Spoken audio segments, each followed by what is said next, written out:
Assalamualaikum warahmatullahi wabarakatuh. Perkenalkan, nama saya Dea Mareta dengan NPM 2010-630-559 dari kelas 4B Program Studi Pendidikan Matematika, Fakultas Keguruan dan Ilmu Pendidikan Universitas Singapura Bangsa Karawang. Video ini dibuat untuk memenuhi tugas mata kuliah program linear dengan dosen pengampu Ibu Indri Nuraini MPD. Di sini saya akan membahas tentang metode transportasi FAM. Apa itu FAM? FAM adalah Vogel's Approximation Method yang dilakukan dengan cara mencari selisih biaya terkecil dengan biaya terkecil kedua untuk setiap baris maupun kolom. Kemudian pilih selisih terbesar dan alokasikan semua produk semaksimal mungkin ke sel yang mempunyai biaya terkecil. Cara ini dilakukan secara berulang sampai semua produk telah dialokasikan. Untuk contohnya, suatu perusahaan mempunyai pabrik 1, 2, 3 dengan kapasitas produksi tiap bulan masing-masing 90 ton, 60 ton, dan 50 ton, dan mempunyai 3 gudang penjualan di A, B, C dengan kebutuhan tiap bulan masing-masing 50 ton, 110 ton, dan 40 ton. Biaya pengangkutan setiap ton produk dari pabrik 1, 2, 3 ke gudang A, B, C adalah sebagai berikut. Nah, di sini kita sudah mempunyai tabel transportasi dari persoalan tersebut. Dari pabrik 1, biaya tiap ton ke gudang dalam rupiah, ke gudang A 20, gudang B 5, gudang C 8, kapasitas pabrik 90. Kemudian dari pabrik 2, biaya tiap tonnya itu ke gudang A 15, gudang B 20, gudang C 10, kapasitas pabrik 60. Dari pabrik 3 ke gudang A 25, gudang B 10, gudang C 19, kapasitas pabrik 50. Nah, untuk kebutuhan gudang dari gudang A itu 50, gudang B itu 110, dan gudang C itu 40. Nah, di sini kita hitung terlebih dahulu kebutuhan gudangnya itu 50, 110, dan 40 itu hasilnya 200. Kemudian 90, 60, dan 50 hasilnya 200. Nah, dari sini kita bisa mengoperasikan persoalan tersebut. Untuk langkah yang pertama, kita cari dulu selisih di baris yang pertama. Di sini ada biaya terkecilnya yaitu 5 dan biaya terkecil yang kedua yaitu 8, sehingga selisihnya adalah 3. Nah, untuk yang baris yang kedua, di sini biaya terkecilnya 10 dan biaya terkecil kedua adalah 15, sehingga selisihnya adalah 5. Kemudian di sini ada biaya terkecil 10 dan biaya terkecil kedua adalah 19, sehingga selisihnya adalah 9. Nah, untuk yang baris kita sudah mempunyai selisihnya. Untuk yang kolom kita hitung. Di kolom yang pertama, biaya terkecil ada 15 dan biaya terkecil kedua ada 20, sehingga selisihnya adalah 5. Untuk kolom yang kedua, di sini ada biaya terkecil 5 dan juga biaya terkecilnya yang kedua 10, sehingga selisihnya adalah 5. Untuk yang ketiga, di sini ada biaya terkecil 8 dan biaya terkecil keduanya ada 10, sehingga selisihnya 2. Oke. Untuk yang pertama, selisihnya itu paling besar adalah 9, sehingga kita ambil di baris yang ketiga ini, kita masukkan atau kita alokasikan semua produk semaksimal mungkin ke biaya terkecil, yaitu 10. Kita tulis di sini ada 110 dan 50, sehingga kita tulis 50 untuk semaksimal mungkin kan. Di sini habis, sehingga untuk baris ini tidak bisa diisi lagi. Yang ini sisanya 60. Oke, untuk selisih yang kedua kita hitung kembali. Ini masih tetap 3, ini tetap 5. Nah, untuk yang ini karena sudah terpenuhi maka tidak bisa dioperasikan. Kemudian yang kolom pertama ini 15 dan 20 tetap 5. Kemudian 5 dan 20. Kenapa 5 dan 20? Karena 10 sudah terisi, sehingga kita mengambil biaya terkecil keduanya adalah 20. Sehingga hasilnya adalah 15.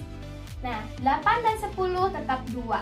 Oke, dari selisih yang kedua kita mempunyai biaya selisih yang terbesarnya itu adalah 15, sehingga kita fokus di kolom yang kedua ini akan kita alokasikan produk sebanyak mungkin di biaya terkecil yaitu 5.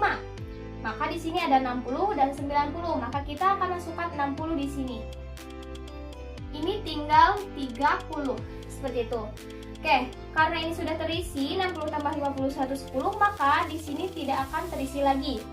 Oke, selanjutnya kita akan cari biaya yang ketiga. Selisih yang ketiga. Di sini masih tetap 5. Di sini sudah tidak bisa. Di sini 2 Di sini 20 dan 8. Kenapa? Karena biaya terkecilnya sudah terisi yang 5 sehingga kita menggunakan 8 dan 20. Selisihnya adalah 12. Untuk yang ini selisihnya 10 dan 15 tetap 5. Yang ini tidak bisa sehingga kita mempunyai 12 untuk selisih terbesar. Nah, kita fokus di baris yang pertama. Biaya terkecilnya ada di 8 sehingga kita akan alokasikan semaksimal mungkin di kolom yang ketiga ini. Di sini ada 30 dan juga 40. Kita masukkan 30, di sini habis, di sini tinggal 10. Sehingga untuk kolom yang pertama ini kita coret karena dia sudah terisi penuh. 60 tambah 30 sama dengan 90, seperti itu. Oke, lanjut. Di sini sisa kolom 2 ini 15. Maka dia hasilnya 15 karena tinggal 1. Yang ini tidak bisa. Yang ini sisa 1, 10. Yang ini sudah tidak bisa karena terisi penuh. Yang ini 15 dan 10 itu 5. Ini tidak bisa sehingga kita akan mengalokasikan di 15. Oke, di 15 ini sisanya ada 50 dan 60 kan. Nah, kita masukkan 50 semaksimal mungkin. Yang ini maka tinggal 10. Oke. Tinggal satu kolom lagi. Di sini kan, di kolom yang ini, dari sini sisa 10, dari sini sisa 10.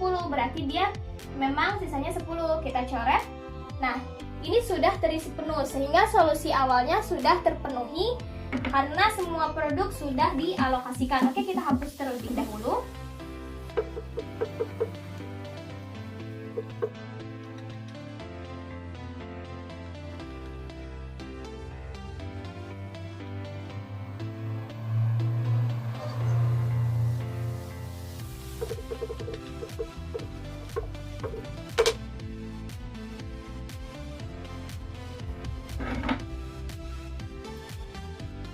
Oke, kita sudah mempunyai solusi awal seperti ini. Kita tulis solusi awal. Yang pertama itu X12 60, kemudian X13 30, kemudian X21 50, kemudian X23 10, dan yang terakhir ada X32 yaitu 50. Oh, sorry. Sehingga biaya transportasinya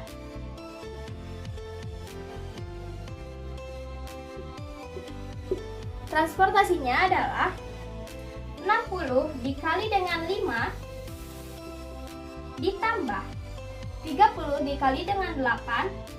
30 dikali dengan 8. Kemudian 50 dikali dengan 15.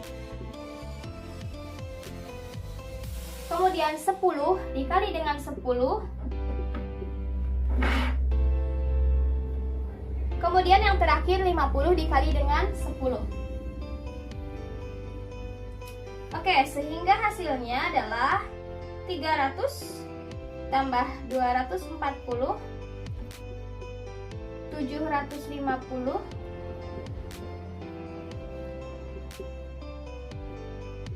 sehingga untuk hasil akhirnya adalah 1890. Nah, dari permasalahan yang tadi dapat dihasilkan bahwa biaya transportasinya adalah 1890 dalam ribuan rupiah. Mungkin cukup sekian yang dapat saya sampaikan. Apabila ada kesalahan ataupun fasilitas yang kurang seperti suara saya yang kurang jelas ataupun pencahayaan yang kurang maksimal, mohon dimaafkan. Wabillahi taufiq wal hidayah. Wassalamualaikum warahmatullahi wabarakatuh.